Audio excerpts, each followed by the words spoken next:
The Cincinnati Bengals spent roughly $300 million in a single offseason to fix the worst run defense in football.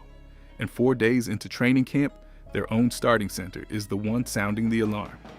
That is the most expensive offseason in franchise history, and almost every dollar of it was aimed at a unit that finished 32nd against the run and 30th in points allowed in 2025. Ted Karras has been snapping the football in this league since 2016. After Saturday's practice, he described the man lined up across from him in language we are not allowed to repeat here. Start with the math, because the math is the entire story. Cincinnati finished 6-11 last season while surrendering 28.9 points per game and ranking 31st in total defense. Duke Tobin answered by trading the 10th overall pick straight up for Dexter Lawrence II, then added Boy Maffei at 3 years and $60 million, Jonathan Allen at 2 years and $26 million, and Brian Cook at 3 years and $40.25 million. Here's the part nobody in Cincinnati once said out loud. Lawrence recorded half a sack in 17 games last season. Half. The offense is changing too. Joe Burrow is taking a real share of his reps from under center for the first time in years. Dan Pitcher wants more explosive runs and more play action, and Chase Brown is coming off 1,019 rushing yards. Meanwhile, the most productive pass rusher this franchise has employed in a decade now suits up for a division rival twice a season. Cincinnati opens at home against Tampa Bay on September 13th with a win total set at 10.5. And there is a receiver in this camp that all 32 teams passed on 7 times who is already drawing T. Higgins comparisons from Jamar Chase. But before we get into that, hit that like and subscribe button for more Bengals and all the NFL content. Let's aim for 500 likes on this video. Start with the indictment, because every dollar Cincinnati spent this spring traces back to one unit. The 2025 Bengals allowed 28.9 points per game, which ranked 30th in the NFL. They finished 31st in total defense. They finished 32nd against the run, which is another way of saying last. That is not a roster with a weakness. That is a roster with a structural failure. Al Golden took over a defense with no interior anchor, no complementary edge rusher, and 2 linebackers playing their first professional snaps. And the results were exactly what the personnel predicted. Now the caveat, because a 6-11 record lies a little here. Joe Burrow played 8 games. A toe injury cost him more than half the season, and he still threw for 1,809 yards with 17 touchdowns against 5 interceptions before it ended. Jamar Chase caught 125 passes for 1,412 yards and earned first-team All-Pro honors. Chase Brown ran for 1,019 yards, caught 69 passes, which is a franchise record for a Bengals running back, and scored 11 total touchdowns. Give that offense a healthy quarterback and a merely average defense, and this is a playoff team? Cincinnati got neither. The one genuinely encouraging thread from that season came from 2 rookies nobody expected to start. Demetrius Knight Jr. played all 17 games with 14 starts and finished with 106 tackles, 3 sacks, 2 interceptions, and a forced fumble. Among all NFL rookies, only Cleveland's Carson Schwessinger made more tackles. Barrett Carter added 102 tackles across 12 starts, which ranked 3rd among rookies league-wide. Both were thrown into the fire because the roster left Al Golden no other option. What neither one ever had was a defensive line capable of keeping blockers off them. Before we get to what arrived, we have to be honest about what walked out the door. Cincinnati declined to place the franchise tag on Trey Hendrickson, and the 4-time Pro Bowl edge rusher hit the open market unrestricted. Baltimore signed him to a 4-year contract worth $112 million. Read that slowly. The most productive pass rusher on this roster over the last 5 seasons now lines up for the team favored to win this division, and Cincinnati has to block him twice a year for the rest of the decade. Then the football gods added a bill on top of it. On the opening day of training camp, 2025 first-round pick Shamar Stewart went down in team drills and was carted off the field. Zach Taylor confirmed the following day that Stewart suffered a hyperextended left knee with no ligament damage and would miss several weeks. Take the good news for what it is, because the video looked catastrophic. But the timing matters. Cincinnati has roughly 6 weeks until the opener, and the young edge rusher who most needed live repetitions just lost most of them. So the replacement plan is younger, cheaper, and built on a completely different premise. Boy Mafe came over from Seattle on a 3-year, $60 million deal. Cincinnati spent the 41st overall pick on Cassius Howell out of Texas A&M. Neither one is being asked to replace 17 sacks. They are being asked to stand up off the line, drop into coverage on occasion, and occupy blockers so that somebody else eats. That somebody else cost this franchise a top 10 draft pick, and his 2025 statistics make almost no sense at all. Here's the transaction that defines the entire offseason. Cincinnati sent the 10th overall pick to the New York Giants for Dexter Lawrence II, then handed him a 1-year, $28 million extension that runs his deal through 2028. Per the Giants organization, it is the first time in Bengals history that the club traded a top 10 selection straight up for a veteran player. He is 28 years old and a 3-time Pro Bowl selection. He is also, by the numbers alone, coming off the worst season of his professional career. Lawrence appeared in all 17 games for New York last season and produced 31 tackles and half of 1 sack. That is the lowest sack total across his 7-year career, and ESPN published an entire feature asking what happened to his production. Let me be fair here, because sack totals are a genuinely poor way to evaluate a nose tackle who gets double-teamed on most passing downs. But you do not surrender a top 10 pick and $28 million for a player coming off his least productive year, unless you are convinced the film says something the box score refuses to. 4 practices in, the film is talking. Ted Karras spent 5 seasons in New England at the start of his career and has anchored this offensive line since 2022.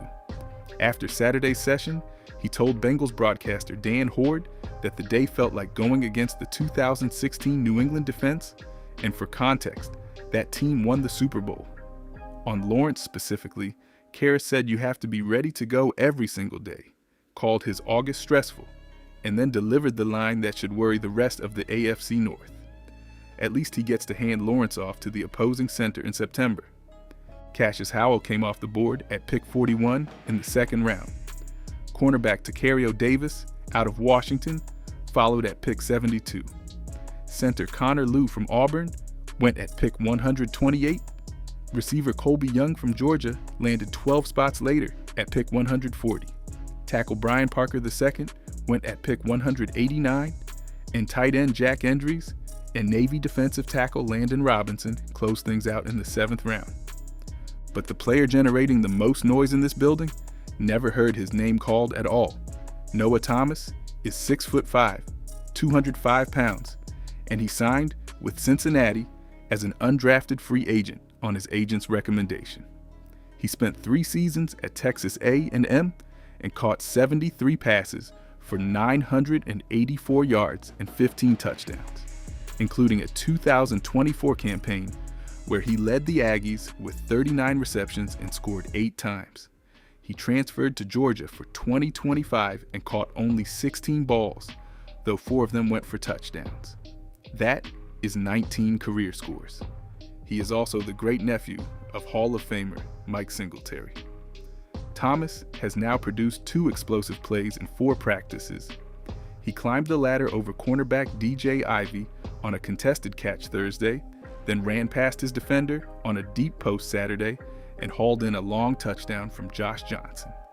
Jamar Chase watched the first one and compared him to T. Higgins, praising the ability to win above the rim on 50-50 balls.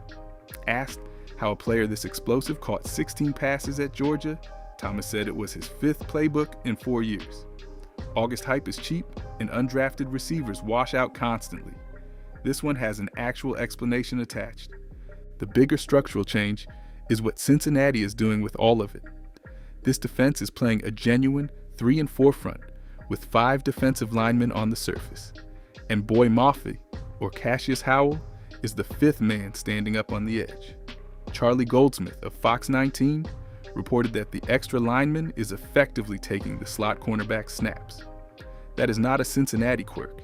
That is a league-wide response to offenses, putting more tight ends on the field, and the Bengals are answering it with size instead of speed, which explains the Kyle Duggar signing better than any depth chart could.